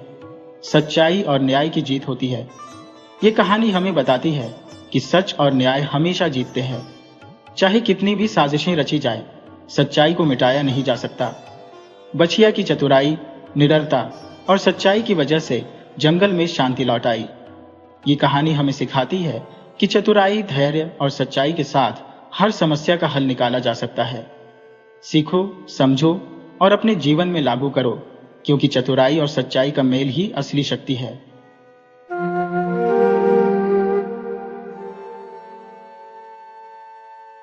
सोनपुर नामक राज्य में एक समय राजा अमृतसेन का शासन था। उनके दरबार में एक युवा कवि सोमदत्त भी था। वह राजा को गीत और कविताएं सुनाकर मनोरंजन करता था। असल में राजा और सोमदत्त बचपन के अच्छे मित्र थे। राजा हमेशा सोमदत्त को अपने पास ही रखता था और राजकाज के मामलों में उसकी राय लेता था। ऐसा कोई दिन नहीं था जब राजा सोमदत्त से ना मिले और उससे बात ना करे। राजा अमृतसेन की 2 रानियां थी, जबकि सोमदत्त अभी तक अविवाहित था। सोमदत्त दिन भर राजमहल में राजा के साथ रहता और शाम को अपने घर लौटकर कविताएं लिखता। एक दिन सोमदत्त अपने घर से नगर का भ्रमण करने निकला। उसकी दृष्टि एक मकान की खिड़की से झांकती हुई एक लड़की पर पड़ी। वह लड़की अप्सरा समान सुंदर थी। सोमदत्त पहली ही नजर में उससे प्रेम कर बैठा और उसने निश्चय किया कि वह उसी लड़की से विवाह करेगा। सोमदत्त अपने घर लौट आया और अपने एक विश्वसनीय नौकर को उस युवती के बारे में पता लगाने के लिए भेजा। नौकर ने वापस आकर बताया कि वह लड़की एक जुलाहे की बेटी है और उसका नाम महतो है। अब तो सोमदत्त नगर का भ्रमण अधिक करने लगा और उस रास्ते से गुजरने लगा जहां जुलाहे का घर था। वह आते जाते महतो की बेटी को देखता। इस तरह 1 महीना बीत गया। एक दिन राजा ने सोमदत्त को अपने साथ शिकार पर चलने के लिए कहा, लेकिन सोमदत्त ने मना कर दिया क्योंकि उसे शिकार जैसे निर्दयी कार्य में रुचि नहीं थी। जब राजा अपने कुछ विशिष्ट सिपाहियों के साथ शिकार पर चला गया, तब सोमदत्त ने जुलाहे के घर जाकर उसकी बेटी का हाथ मांगने का निर्णय किया। वह जुलाहे के घर की ओर चल पड़ा और दरवाजे पर दस्तक दी। अंदर से किसी ने पूछा, कौन है? सोमदत्त ने उत्तर दिया, एक परदेसी। अंदर से फिर से आवाज आई, तुम्हें क्या चाहिए परदेसी? सोमदत्त ने पूछा, श्रीमान महतो घर पर है क्या? दरवाजा खुला और जुलाहा महतो बाहर आया। उसने सोमदत्त को देखकर घबरा गया, क्योंकि वह जानता था कि यह राजा का करीबी मित्र और दरबारी है। उस समय में राजमहल के कर्मचारी या दरबारी का किसी के घर आना किसी मुसीबत का संकेत होता था। सोमदत्त ने नम्रता से हाथ जोड़कर नमस्कार किया और अंदर आने की अनुमति मांगी। घबराहट और भय से थरथराते हुए जुलाही ने सोमदत्त को अपने घर में आमंत्रित किया। दोनों लंबे समय तक इधर उधर की बातें करते रहे। सोमदत्त अपने मन की बात कहने में संकोच कर रहा था, लेकिन आखिरकार उसने ठान लिया और खड़ा हुआ। उसने जुलाहे से कहा, श्रीमान महतो, आप बुनाई के काम में बेहद निपुण हैं। मैं आपकी सुशील और सुंदर पुत्री का हाथ मांगता हूं। यह सुनकर जुलाहे के होश उड़ गए। उसने कभी सपने में भी नहीं सोचा था कि सोमदत्त जैसा प्रतिष्ठित व्यक्ति उसकी बेटी से विवाह की इच्छा प्रकट करेगा। खुशी से जुलाही की आंखों में आंसू आ गए, लेकिन उसने खुद को संभाला और बोला, हुजूर, हमारी क्या हैसियत है? हम तो आपकी कृपा पर निर्भर है। मेरे जैसे गरीब आदमी के लिए इससे ज्यादा खुशी की बात और क्या हो सकती है कि आप मेरी बेटी को पसंद करते हैं। सोमदत्त ने कहा, लेकिन आपकी बेटी की क्या राय होगी? जुलाहे ने तुरंत उत्तर दिया, एक बेटी का यही कर्तव्य है कि वह अपने पिता की बात माने। सोमदत्त ने कहा, रीति रिवाज के अनुसार तो तुम सही हो, लेकिन मैं लड़की के मन की बात जानना चाहता हूं। बिना उसकी सहमति के मैं आगे नहीं बढ़ सकता। अगर उसे यह रिश्ता मंजूर नहीं हुआ तो मैं यहां से चुपचाप चला जाऊंगा। जुलाहा दौड़ता हुआ अंदर कमरे में गया और अपनी बेटी से बोला, बेटी, तुम्हारी किस्मत का सितारा चमक उठा है। राजकवि सोमदत्त स्वयं तुम्हारे लिए विवाह का प्रस्ताव लेकर आए हैं। मैंने तो उन्हें हाँ कर दी है, लेकिन उनका कहना है कि वे तुम्हारी राय भी जानना चाहते हैं। तुम जल्दी से हाँ कर दो, कहीं वे अपना इरादा न बदल दें। चंदा, जुलाही की बेटी, हल्के से मुस्कुराई और बोली, पिताजी, आपका कहना मानना मेरा कर्तव्य है। आप उनसे कह दीजिए कि मुझे शादी का प्रस्ताव मंजूर है। जुलाहा खुशी से फूला न समाया और वापस आकर सोमदत्त से कहा, मैं हमेशा कहता था कि मेरी बेटी बहुत समझदार है, उसने हाँ कर दी है। सोमदत्त भी खुशी से अपने घर लौट गया। अगले दिन उसने चंदा के घर कुछ कीमती कपड़े और उपहार भेज दिए। एक सप्ताह बाद दोनों की शादी का दिन निश्चित कर दिया गया। अब सोमदत्त अपनी शादी की तैयारियों में जुट गया। उधर उसी दिन राजा अमृतसेन ने अपने दरबारी से कहा, कवि सोमदत्त न जाने कुछ दिनों से दिखाई नहीं दे रहे। राजा का एक मंत्री जो सोमदत्त से ईर्ष्या करता था, चुपचाप सब देख रहा था। मंत्री ने आगे बढ़कर राजा से निवेदन किया, महाराज, कृपया मुझे कुछ कहने की अनुमति दें। आज 20 दिन हो गए हैं जब सोमदत्त महल में नहीं आए हैं। मैंने अपने कुछ खास गुप्तचरों को उनके पीछे लगाया था और यह पता चला है कि सोमदत्त आपको धोखा दे रहा है। राजा ने क्रोध से पूछा, क्या कह रहे हो? सोमदत्त की यह हिम्मत? मंत्री ने उत्तर दिया, हुजूर, मैं सत्य कह रहा हूं। यह बात बिल्कुल सही है कि वह आपसे कहता है कि वह रोजाना शाम को कविताएं लिखता है, लेकिन असल में वह एक सुंदर लड़की से विवाह की तैयारी में जुटा हुआ है। उन्होंने एक बेशकीमती हीरा जो आपके मुकुट की शोभा बढ़ा सकता है, आपसे छुपा कर रखा है। उस लड़की का नाम चंदा है और वह एक गरीब जुलाहे महतो की बेटी है। अगले दिन जब सोमदत्त दरबार में आया तो राजा ने उससे पूछा, सोमदत्त, हमने विवाह का निर्णय लिया है। लड़की बहुत ही सुंदर है, तुम्हारी इस बारे में क्या राय है? सोमदत्त ने कहा, क्या वह लड़की किसी अच्छे परिवार से है? राजा ने उत्तर दिया, हाँ बिल्कुल, और उसका पिता भी एक बहुत ही नेक और शरीफ आदमी है। तब सोमदत्त ने कहा, महाराज, आपको मेरी तरफ से बहुत बहुत बधाइयां। राजा ने अपने बाकी दरबारियों की तरफ एक कुटिल मुस्कान से देखा और कहा, आप लोगों ने देखा, हमारे मित्र हमारी शादी के निर्णय को बिल्कुल सही बता रहे हैं। अब हमारी इच्छा यह है कि हमारा दोस्त सोमदत्त हमारी शादी का संदेश लेकर लड़की वालों के यहाँ जाए। सोमदत्त ने बिना किसी संकोच के महाराज को प्रणाम किया और कहा, महाराज की शादी का संदेश लेकर जाने से ज्यादा सम्मान की बात कोई और हो ही नहीं सकती। लेकिन क्या मैं जान सकता हूं कि मुझे महाराज का संदेश लेकर किसके यहाँ पर पहुंचना होगा? राजा ने तुरंत जवाब दिया, जुलाहे महतो के यहाँ पर। यह सुनकर सोमदत्त सन्नाटे में आ गया। उसके पांव तले से जमीन खिसक गई, लेकिन अपने आप को संभालते हुए उसने कहा, महाराज, मैं इस आदेश का पालन करने में असमर्थ हूं। यह सुनकर राजा आग बबूला हो गया और गरज कर कहा, अच्छा, तो इसका मतलब यह है कि बात बिल्कुल सच्ची है कि आपने अपनी बात मुझसे छिपाए रखी। जाइए और जाकर मेरा संदेश लड़की वालों तक पहुंचाइए, वरना मुझसे बुरा कोई ना होगा। सोमदत्त का प्रेम सच्चा और दृढ़ था। वह अपनी बात से टस से मस ना हुआ और राजा से कहने लगा, महाराज, यह तो बिल्कुल असंभव बात है कि कोई आदमी अपनी मंगेतर के घर किसी दूसरे आदमी का शादी का संदेश लेकर जाए, अब चाहे वह दूसरा आदमी खुद इस राज्य का राजा ही क्यों ना हो। महाराज ने गुस्से में आकर उसी वक्त सोमदत्त को देश निकाला की सजा दे दी और शादी का संदेश ले जाने का काम उन्होंने अपने मंत्री को सौंप दिया। दरबार से निकलते ही सोमदत्त अपने घोड़े को तीव्र गति से दौड़ाता हुआ जुलाहे के घर जा पहुंचा। वहां पहुंचकर उसने चंदा को समस्त स्थिति से अवगत कराया। चंदा यह सुनकर अत्यंत दुखी हुई और बोली, मैं मर जाऊंगी, लेकिन महाराज से विवाह नहीं करूंगी। तभी जुलाहा अपनी बेटी को एक अन्य कक्ष में ले गया और समझाने लगा, राजा से विवाह कर लो, इसमें ही हमारी भलाई है, अन्यथा महाराज हमारे पूरे परिवार को नष्ट करवा देंगे। चंदा ने फिर से वही बात दोहराई कि वह मर जाएगी, लेकिन राजा से विवाह नहीं करेगी। जुलाहा अपनी बेटी से मिन्नतें करने लगा कि वह अपने परिवार के बारे में सोचे, क्योंकि उसके इनकार करने पर राजा पूरे परिवार को संकट में डाल देगा। लेकिन चंदा अडिग रही। तभी दरवाजे पर दस्तक हुई। राज का मंत्री विवाह का संदेश लेकर उनके घर आ पहुंचा था। चंदा सोमदत्त को लेकर एक अन्य कक्ष में चली गई। जुलाहे ने दरवाजा खोला और मंत्री घर में प्रवेश किया।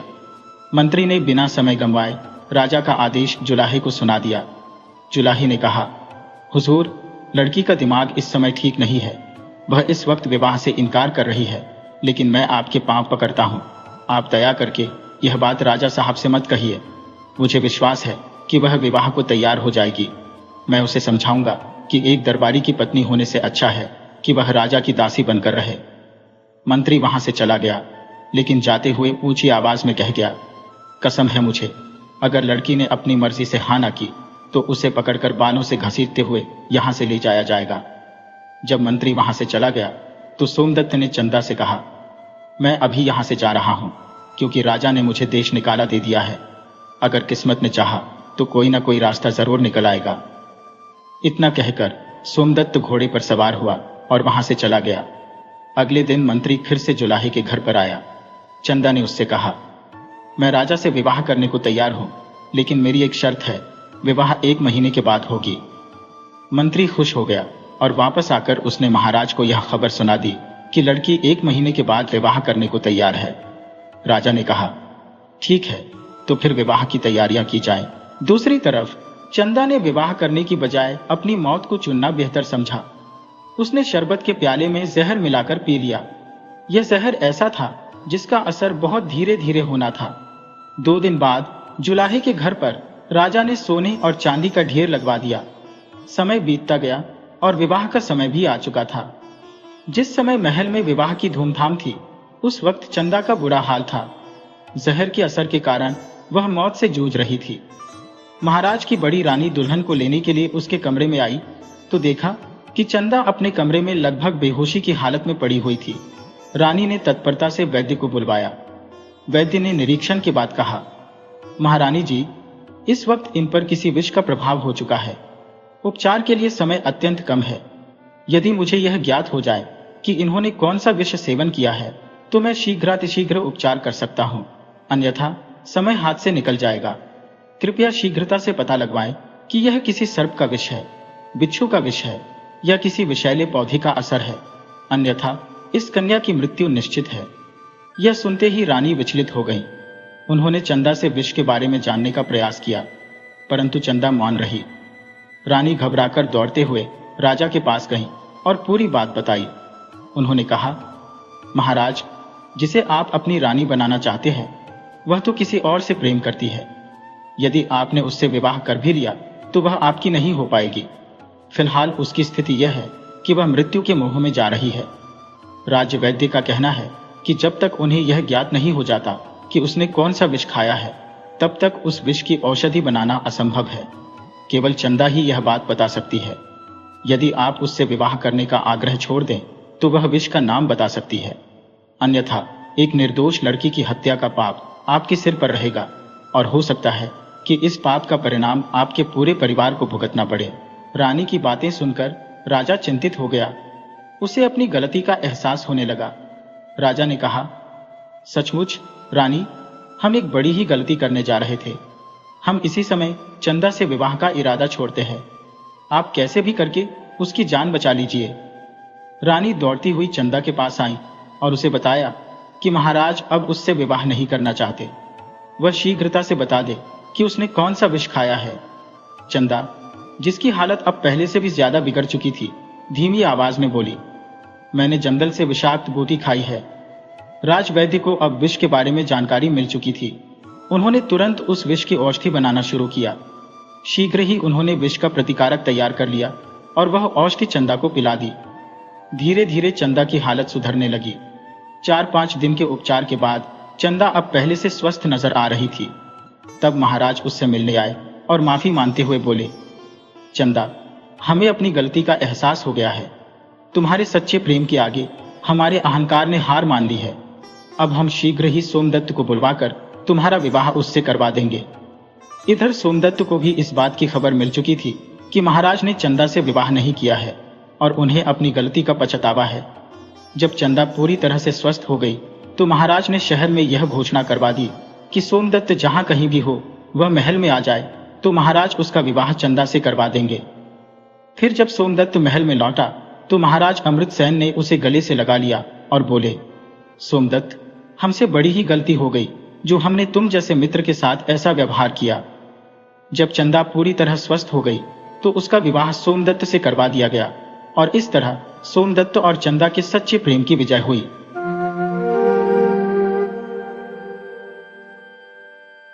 जय श्री कृष्ण मेरे प्यारे दोस्तों, स्वागत है आपका अपने चैनल के टीवी स्टोरी में। आज हम आपको सुनाने जा रहे हैं पापी पेट की कहानी। अगर आपको हमारी ये कहानी पसंद आए तो वीडियो को लाइक करके चैनल को जरूर सब्सक्राइब करें और घंटी वाला बटन भी दबा दें। तो चलिए दोस्तों, अब कहानी की तरफ बढ़ते हैं। पुरानी दिल्ली में ठेले लगाने वाले हो या नई दिल्ली के बड़े बड़े स्टार्टअप चलाने वाले नौजवान, इस पापी पेट की भूख ही उन्हें जी तोड़ मेहनत करना सिखाती है। यह हर संघर्ष सिर्फ पेट भरने की लड़ाई नहीं, बल्कि एक अच्छी जिंदगी जीने की उम्मीद भी है। दिल्ली में हर सुबह सूरज के साथ लाखों लोग अपनी जिंदगी का एक नया पन्ना खोलते हैं। ये वो पन्ना है जो उनके सपनों और संघर्षों की दास्तान लिखता है। संघर्षों और मुश्किलों से भरी जिंदगी हमेशा एक जैसी नहीं रहती। वक्त के साथ हर कहानी में एक ऐसा मोड़ आता है जो उसे एक नई राह दिखाता है। पापी पेट की कहानी भी दिल्ली की इस तेज रफ्तार जिंदगी में धीरे धीरे नए पड़ावों की ओर बढ़ती है। जो लोग शुरू में छोटी मोटी नौकरियों और कच्चे घरों में जैसे तैसे गुजारा कर रहे थे, वे अपनी मेहनत और जज्बे के दम पर अपनी जिंदगी को बेहतर बनाने की कोशिश करते हैं। दिल्ली की जिंदगी में सबसे बड़ा बदलाव तब आता है जब किसी को पहला बड़ा मौका मिलता है। ये मौका नौकरी में तरक्की, कोई पक्का काम या खुद का छोटा मोटा कारोबार शुरू करने के रूप में आ सकता है। करोल बाग के पास एक छोटी सी चाय की दुकान चलाने वाले मुकेश बताते हैं कि कैसे एक ठेले पर चाय बेचने से लेकर अपनी खुद की दुकान खोलने तक का सफर उन्होंने तय किया।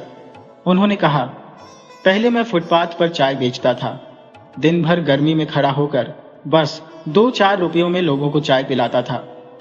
लेकिन एक दिन एक ग्राहक ने मुझसे कहा कि मैं अपनी दुकान खोलने की कोशिश क्यों नहीं करता। वह ग्राहक मेरे लिए किसी फरिश्ते से कम नहीं था। उसने मुझे कुछ पैसे उधार दिए और मैंने ये दुकान शुरू की। आज मेरी चाय पूरे इलाके में मशहूर है। दिल्ली आने वाले कई लोग अपने संघर्षों से ये सीखते हैं कि सिर्फ मेहनत करना ही काफी नहीं, बल्कि अपने हुनर को निखारना भी जरूरी है। यहाँ के तकनीकी संस्थान, कोचिंग सेंटर और ऑनलाइन पढ़ाई ने लाखों लोगों के लिए नए दरवाजे खोले हैं। ITI से इलेक्ट्रिकल टेक्नीशियन का कोर्स करके दिल्ली आए राम प्रकाश की कहानी इस बदलाव को दिखाती है। उन्होंने बताया, शुरू में मैं दिन भर एक वर्कशॉप में छोटे मोटे काम करता था, लेकिन मैंने रात में पढ़ाई करने का फैसला किया। कुछ सालों की मेहनत के बाद मुझे एक बड़ी कंपनी में काम करने का मौका मिला। अब मैं अपने गांव से आए कई बच्चों को सलाह देता हूं कि वे सिर्फ पेट भरने की चिंता न करें, बल्कि खुद को बेहतर बनाने पर ध्यान दें। दिल्ली की जिंदगी अकेले चलने की कहानी नहीं है। यहाँ लोग मिलकर काम करके बड़ी बड़ी चीजें हासिल करते हैं। छोटी छोटी बचत समितियां, मजदूरों के संगठन और मोहल्लों की पहल ने कई लोगों की जिंदगी बदल दी है। पुरानी दिल्ली की गलियों में मोहन और उसके दोस्तों ने मिलकर एक साझा रसोई शुरू की। शुरू में ये सिर्फ मजदूरों को सस्ता खाना देने के लिए बनाई गई थी, लेकिन कुछ ही महीनों में उनकी ये पहल एक बड़ी कैटरिंग सर्विस में बदल गई। मोहन ने कहा, हमने सोचा था कि सिर्फ कुछ लोगों का पेट भरेंगे, लेकिन अब हमारा व्यापार इतना बढ़ गया है कि हम 20 से ज्यादा लोगों को रोजगार दे रहे हैं। ये सब इसलिए हुआ क्योंकि हम सब ने मिलकर काम किया। पापी पेट सिर्फ मेहनत की बात नहीं है, बल्कि ये जिंदगी जीने का हुनर भी सिखाता है। ये सिखाता है कि कैसे मुश्किलों के बीच भी एक छोटी सी मुस्कान आपके दिन को बेहतर बना सकती है। दिल्ली में लाखों लोग हर दिन एक नई उम्मीद के साथ जागते हैं और अपनी कहानी में नए मोड़ जोड़ते हैं। इस मोड़ पर जीवन सिर्फ पेट भरने तक सीमित नहीं रहता। ये सपनों को सच करने और एक ऐसी पहचान बनाने की दिशा में बढ़ता है जो संघर्षों से ऊपर है। दिल्ली में हर रोज हजारों लोग एक सपना लेकर आते हैं, गरीबी से अमीरी तक का सफर तय करने का। कुछ लोग इस सपने को पूरा कर पाते हैं तो कुछ इस यात्रा में ही खो जाते हैं। लेकिन जो लोग अपने हौसले, मेहनत और लगन से इस कठिन सफर को पार कर पाते हैं, उनकी कहानियां दूसरों के लिए प्रेरणा बन जाती है। अक्सर अमीरी का सफर एक छोटे कदम से शुरू होता है। गरीबी में पैदा हुए लोग जानते हैं कि उन्हें हर छोटी चीज की कीमत चुकानी होगी। वे जहां भी काम करते हैं, वहां से कुछ सीखने की कोशिश करते हैं। पुरानी दिल्ली के चांदनी चौक में रहने वाले नसीम की कहानी इसकी मिसाल है। नसीम एक गरीब परिवार से थे और उनके पिता सड़क पर समोसे बेचते थे। छोटी उम्र में ही नसीम ने पिता के साथ काम करना शुरू कर दिया। उन्होंने बताया, हमारे पास स्कूल जाने के पैसे नहीं थे, लेकिन मैंने अपने पिता से सीखा कि कैसे ग्राहक से बात करनी है, कैसे स्वाद का ध्यान रखना है। ये छोटी छोटी बातें बाद में मेरे काम आई। नसीम ने अपने पिता के काम को आगे बढ़ाते हुए समोसे की एक दुकान खोली। धीरे धीरे उनके समोसे की शोहरत बढ़ने लगी। आज उनके पास दिल्ली में 5 बड़ी दुकानें हैं और वे हर महीने लाखों का व्यापार करते हैं। गरीबी से अमीरी तक का सफर केवल मेहनत से नहीं, बल्कि सही दिशा में किए गए प्रयासों से संभव होता है। शिक्षा और हुनर बढ़ाना इस दिशा में सबसे बड़े हथियार है। मजनू का टीला में रहने वाले सोनू की कहानी इस बात को और साफ करती है। सोनू के पिता एक रिक्शा चालक थे। सोनू ने बचपन में गरीबी देखी, लेकिन उन्होंने अपने पिता से वादा किया कि वे उनके इस संघर्ष को बेकार नहीं जाने देंगे। सोनू ने पढ़ाई पर पूरा ध्यान दिया और एक स्कॉलरशिप पाकर दिल्ली यूनिवर्सिटी में दाखिला लिया। सोनू ने पढ़ाई के साथ साथ पार्ट टाइम काम भी किया। उन्होंने एक आईटी कंपनी में इंटर्नशिप की और धीरे धीरे अपने हुनर को निखारा। आज सोनू एक मल्टीनेशनल कंपनी में काम कर रहे हैं और अपने माता पिता को एक बेहतर जिंदगी दे रहे हैं। गरीबी से अमीरी तक का सफर हमेशा आसान नहीं होता। ये एक लंबा और कठिन रास्ता है, जिसमें असफलताएं, निराशा और सब्र की परीक्षा होती है। लेकिन जो लोग इस सफर को बिना रुके तय करते हैं, उनके लिए सफलता के दरवाजे खुल जाते हैं। कहानी है सीमा की, जो दिल्ली की झुग्गी बस्ती में रहती थी। उनके पिता मजदूर थे और उनके घर में खाना भी मुश्किल से बनता था। सीमा ने कपड़े सिलाई का काम शुरू किया और अपने छोटे भाई बहनों को पढ़ाने में मदद की। कुछ सालों बाद सीमा ने एक छोटा सा बुटीक खोला। उन्होंने नए डिजाइन बनाए और अपने ग्राहकों को अच्छी सेवा दी। आज सीमा का बुटीक दिल्ली के पॉश इलाकों में मशहूर है। वह न केवल अपनी बस्ती के लोगों को रोजगार देती है, बल्कि अपने गांव में भी स्कूल खोलने का सपना देख रही है। दिल्ली जैसे शहर में गरीबी से अमीरी तक का सफर केवल एक व्यक्ति की कामयाबी की कहानी नहीं है, बल्कि ये समाज के बदलाव की शुरुआत भी है। जो लोग इस सफर को तय करते हैं, वे न केवल अपनी जिंदगी बदलते हैं, बल्कि दूसरों के लिए एक मिसाल बनते हैं। उनकी सफलता ये संदेश देती है कि पापी पेट की भूख इंसान को बड़ा सपना देखने और उसे पूरा करने की ताकत देती है।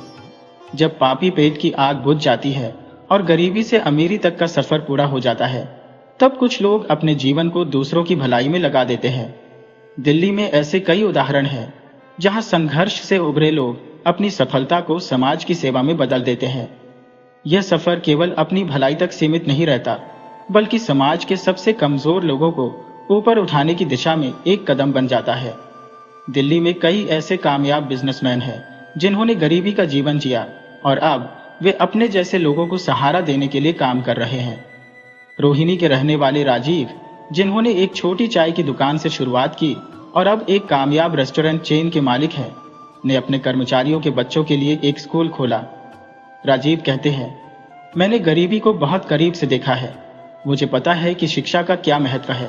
इसलिए मैं चाहता हूं कि मेरे कर्मचारियों के बच्चे उस जिंदगी से बाहर निकले जिसमें मैंने अपना बचपन बिताया। दिल्ली का जीवन तेज है, लेकिन इसमें उन लोगों के लिए जगह है जो दूसरों के लिए अवसर पैदा करना चाहते हैं। शिक्षा, कौशल विकास और रोजगार जैसे क्षेत्रों में सफल लोग नई पीढ़ी को मजबूत बनाने में लगे हैं। संगीता, जिन्होंने झुग्गी बस्ती से निकलकर दिल्ली यूनिवर्सिटी में पढ़ाई की और एक बड़ी कंपनी की सीईओ बनी, अब एक एनजीओ चलाती है। ये एनजीओ झुग्गी बस्तियों के बच्चों को शिक्षा और रोजगार के लिए तैयार करता है। संगीता का कहना है, सपने देखना आसान है, लेकिन उन्हें पूरा करने के लिए सही दिशा और मौका मिलना जरूरी है। मैं चाहती हूँ कि जिन बच्चों ने कभी उम्मीद छोड़ दी थी, वे दोबारा सपने देखने लगे। दिल्ली की सफलता की कहानियों में महिलाओं का योगदान बहुत जरूरी रहा है। जो महिलाएं कभी समाज की रुकावटों के कारण पीछे थी, वे अब समाज को आगे ले जाने में मदद कर रही है। माया, जो कभी घरों में काम करके अपने बच्चों का पेट पालती थी, अब दिल्ली के बाहरी इलाकों में महिलाओं को सिलाई और बुनाई सिखाती है।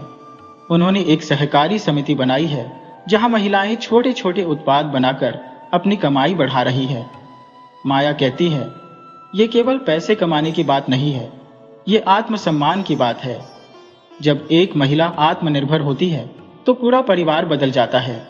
सिर्फ अपनी सफलता से संतुष्ट न होकर दिल्ली के कई लोग सामूहिक बदलाव की ओर ध्यान दे रहे हैं। उनकी कहानियां दिखाती है कि पापी पेट की आग केवल पेट भरने तक सीमित नहीं है, ये एक ऐसी ज्वाला बन सकती है जो समाज के अंधेरे को मिटा दे। जामिया नगर के निवासी अनीश ने अपनी एक पुरानी फैक्ट्री को फूड बैंक में बदल दिया। यह फूड बैंक हर रोज 1000 से ज्यादा गरीबों को खाना खिलाता है। अनीश कहते हैं, जब मैं गरीब था तो मुझे एक वक्त का खाना मिलना भी मुश्किल था। अब मेरी यह जिम्मेदारी है कि कोई और भूखा न रहे। दिल्ली की इन कहानियों का सबसे बड़ा सबक यह है कि जो लोग अपनी मेहनत से ऊपर उठते हैं वे समाज के लिए उम्मीद की किरण बन जाते हैं। उनकी सफलता केवल उनकी निजी उपलब्धि नहीं होती, बल्कि यह उन हजारों लोगों के लिए प्रेरणा होती है जो अभी भी संघर्ष कर रहे हैं। पापी पेट की यह यात्रा गरीबी से शुरू होती है और सफलता के माध्यम से समाज सेवा में बदल जाती है। यह दिल्ली की आत्मा को दर्शाती है, संघर्ष, सहनशीलता और दूसरों के लिए कुछ करने की भावना। दिल्ली की सड़कों पर संघर्ष, सपनों और सफलता की कहानियों के बीच पापी पेट का यह सफर केवल भूख मिटाने तक सीमित नहीं है। यह जीवन जीने की गहराई, धैर्य और जीने की चाह को समझने की एक यात्रा है। हर मोड़ पर यह कहानी हमें कुछ सिखाती है। संघर्ष से भागने के बजाय उसका सामना करना, अपने सपनों को सच करने की जिद और दूसरों की मदद से समाज को बेहतर बनाने का संकल्प। दिल्ली, जो संघर्षों का दूसरा नाम है, सिखाती है कि मेहनत ही सफलता की पूंजी है। चाहे वह सड़क पर काम करने वाला मजदूर हो, फुटपाथ पर चाय बेचने वाला दुकानदार हो या किसी मल्टीनेशनल कंपनी में काम करने वाला पेशेवर, हर किसी ने अपनी मेहनत से ही पापी पेट की आग को बुझाया है। पेट की भूख इंसान को काम करने पर मजबूर करती है, लेकिन सपनों की भूख उसे कुछ बड़ा करने के लिए प्रेरित करती है। यह बात न केवल दिल्ली की बल्कि हर संघर्षरत व्यक्ति की कहानी को बताती है। पापी पेट की आग का सामना करना आसान नहीं है। ये समय, सब्र और लगातार कोशिश मांगती है। हर व्यक्ति की सफलता की कहानी यह सिखाती है कि कोई भी सपना एक दिन में पूरा नहीं होता। विवेक, जो कभी झुग्गी बस्ती में रहता था और अब एक सफल व्यापारी है, कहते हैं, मैंने अपने जीवन में कई बार असफलताएं देखी, लेकिन मैंने हार नहीं मानी। यह मेरा धैर्य और लगातार कोशिश थी जिसने मुझे वहां पहुंचाया जहां मैं आज हूं। जब एक व्यक्ति अपने संघर्षों से निकलता है तो उसकी जिम्मेदारी बनती है कि वह दूसरों को भी ऊपर उठाए। पापी पेट केवल खुद का पेट भरने तक सीमित नहीं होना चाहिए, ये दूसरों के लिए भी रोशनी का जरिया बन सकता है। सुमित्रा, जिन्होंने गरीबी से निकलकर अपने बच्चों को पढ़ाया, अब एक एनजीओ चलाती है। वह कहती है, जब मैंने खुद के लिए रास्ता बनाया तब मुझे समझ आया कि मुझे उन लोगों की मदद करनी चाहिए जो अभी भी अंधेरे में है। दिल्ली की हर गली, हर चौराहा और हर व्यक्ति यह सिखाता है कि सपने देखने की कोई उम्र, वर्ग या सीमा नहीं होती। पापी पेट की आग केवल भूख नहीं है, यह जीवन के प्रति एक जज्बा है जो हमें हर परिस्थिति में आगे बढ़ने का साहस देता है। अगर आप अपने सपनों पर यकीन करते हैं और उन्हें पूरा करने के लिए पूरी तरह से लगे रहते हैं, तो कोई भी बाधा आपको रोक नहीं सकती। यह सीख दिल्ली के हर संघर्षरत व्यक्ति की कहानी का सार है। दिल्ली की कहानी पापी पेट की आग से शुरू होकर संघर्ष, सपनों और समाज सेवा के रास्ते पर चलती है। ये केवल पेट भरने की बात नहीं करती, बल्कि जीवन के हर पहलू को छूती है। अब सवाल यही उठता है कि इन कहानियों का भविष्य क्या है? क्या संघर्ष और सफलता की यह दास्तान कभी पूरी होगी? दिल्ली की सड़कों पर हर दिन नए संघर्ष जन्म लेते हैं। तकनीकी युग में जहां एक ओर अवसर बढ़े हैं, वहीं दूसरी ओर प्रतियोगिता भी बहुत ज्यादा है। जो लोग आज सफलता की कहानियां लिख रहे हैं, उन्हें भी हर दिन कुछ नया सीखने और बदलने की जरूरत है। डिजिटल क्रांति और पापी पेट। आज के दौर में डिजिटल शिक्षा, ऑनलाइन शॉपिंग और ऑनलाइन सेवाओं ने पापी पेट के लिए नए रास्ते खोले हैं। रिक्शा चालक अब मोबाइल ऐप्स के जरिए ज्यादा कमाई कर रहे हैं। छोटे दुकानदार अपने उत्पाद ऑनलाइन बेच रहे हैं। बेरोजगार युवा डिजिटल हुनर सीखकर अपने लिए नए अवसर बना रही है। यह एक नया सूरज है जो दिखाता है कि संघर्ष का रूप ही बदल जाए, लेकिन उसका समाधान भी विकसित होता रहेगा। दिल्ली की नई पीढ़ी अब केवल खुद के लिए नहीं बल्कि समाज के लिए भी बड़े सपने देख रही है। झुग्गी झोपड़ी के बच्चे आज डॉक्टर, इंजीनियर और बिजनेसमैन बनने का सपना देख रहे हैं। युवा एनजीओ और सामाजिक पहल के जरिए उन लोगों की मदद कर रहे हैं जो अभी भी अंधेरे में है। महिलाएं जो कभी केवल घरों तक सीमित थी, अब समाज और परिवार दोनों को आगे बढ़ा रही है। युवा पीढ़ी यह समझ चुकी है कि पापी पेट की लड़ाई केवल व्यक्तिगत नहीं बल्कि सामूहिक प्रयास है। हर संघर्ष के पीछे एक प्रेरणा छिपी है। जैसे किशन ने एक फैक्ट्री में मजदूर की नौकरी से शुरुआत की और अब उनकी खुद की एक मैन्युफैक्चरिंग यूनिट है। मीना ने घर घर जाकर सिलाई का काम किया और आज उनके नाम से एक फैशन ब्रांड है। अभिषेक, जिन्होंने रात भर डिलीवरी बॉय का काम किया, अब एक टेक्नोलॉजी स्टार्टअप के मालिक है। ये कहानियां हमें यह सिखाती है कि पापी पेट केवल पेट भरने की नहीं बल्कि खुद को साबित करने की भूख भी है। दिल्ली के संघर्षों और सफलताओं की यह कहानी एक गहरी सीख देती है। संघर्ष अनिवार्य है। जीवन में कोई भी सफर बिना कठिनाइयों के पूरा नहीं होता। सपने जरूरी है, कठिनाइयां केवल एक पड़ाव है, सपना ही असली मंजिल है। साझा प्रयास का महत्व। जब तक हम सब एक दूसरे की मदद नहीं करेंगे, पापी पेट की आग शांत नहीं होगी। ये कहानी यही खत्म नहीं होती। पापी पेट की यह यात्रा लगातार जारी है। हर नया दिन, हर नया संघर्ष और हर नई सफलता इस कहानी में एक नया अध्याय जोड़ती है। दिल्ली और पूरे देश के लिए यह कहानी एक प्रेरणा है कि कोई भी स्थिति हमेशा के लिए नहीं रहती। मेहनत, हौसला और दूसरों की भलाई की भावना से हर बाधा पार की जा सकती है। पापी पेट की आग हमें सिखाती है कि संघर्ष ही जीवन है, लेकिन यह संघर्ष हमें बेहतर इंसान बनने का मौका भी देता है। ये कहानी केवल एक शहर की नहीं बल्कि हर उस इंसान की है जो अपने सपनों के लिए लड़ रहा है। ये कहानी उम्मीदों का वह सूरज है जो हर अंधेरे में उजाला लाता है। संघर्ष से सफलता और सफलता से समाज सेवा, यही पापी पेट की असली कहानी है। पापी पेट की यह कहानी संघर्ष और सफलता की गाथा तो है ही, साथ ही यह हमें समाज की जिम्मेदारी और मिलकर काम करने की जरूरत भी सिखाती है। जब किसी के पेट की भूख को मिटाने का संघर्ष खत्म होता है तो यह जीवन में और आगे बढ़ने के लिए एक नया अवसर लेकर आता है। इस मोड़ पर हम देखेंगे कि कैसे व्यक्तिगत संघर्ष और सामाजिक बदलाव एक दूसरे से जुड़ते हैं और एक नई दिशा की ओर बढ़ते हैं।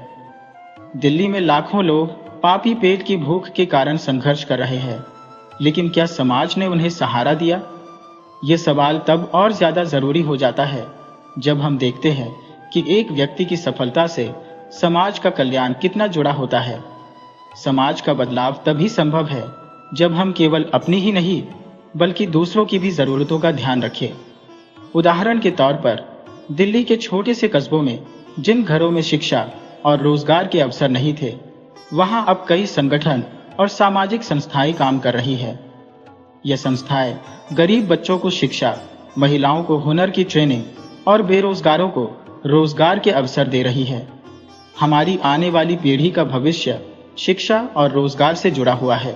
जब एक गरीब परिवार का बच्चा किसी अच्छे स्कूल में पढ़ने के लिए जाता है तो यह केवल उसकी कहानी नहीं होती बल्कि यह समाज की पूरी कहानी होती है।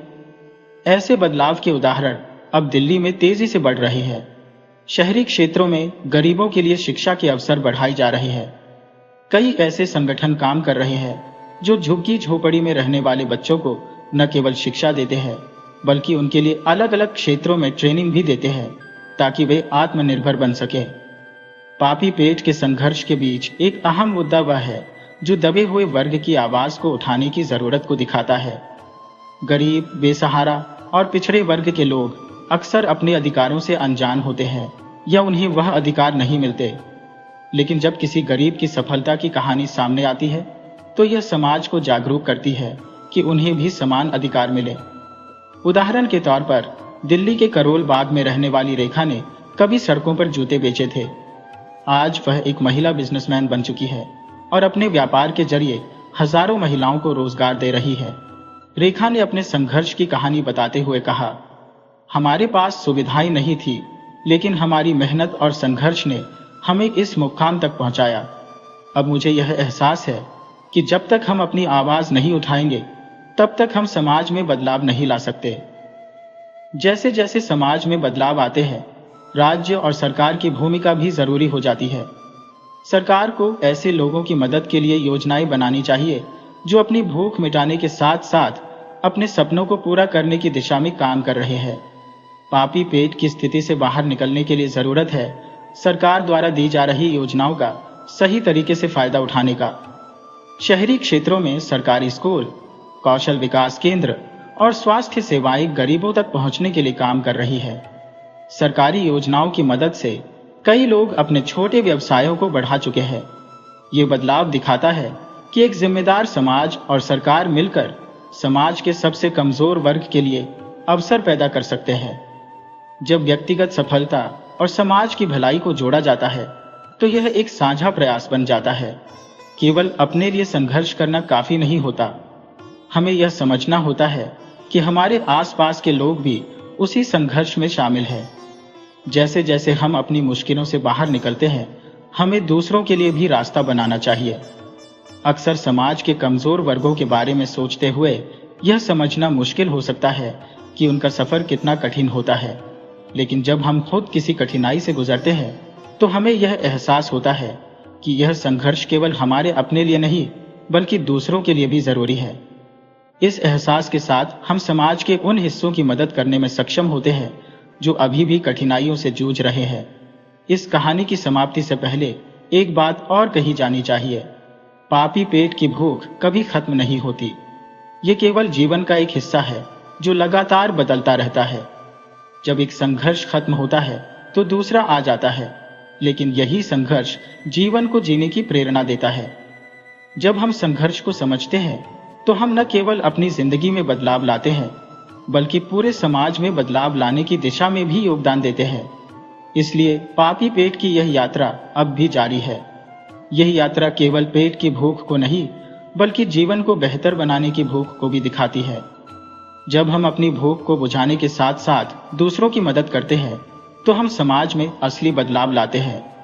तो दोस्तों, पापी पेट की यह कहानी सिर्फ भूख की नहीं बल्कि सपनों, संघर्ष और दूसरों की मदद की है। ये दिखाती है कि कैसे मुश्किलों में भी हम उम्मीद का दिया जला सकते हैं। अगर आपको ये कहानी पसंद आई हो तो वीडियो को लाइक करें, इसे साझा करें और हमारे चैनल को जरूर सब्सक्राइब करें।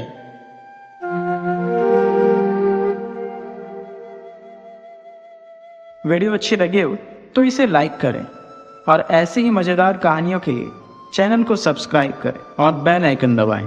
ज़्यादा से ज़्यादा अपने दोस्तों को शेयर करें। धन्यवाद।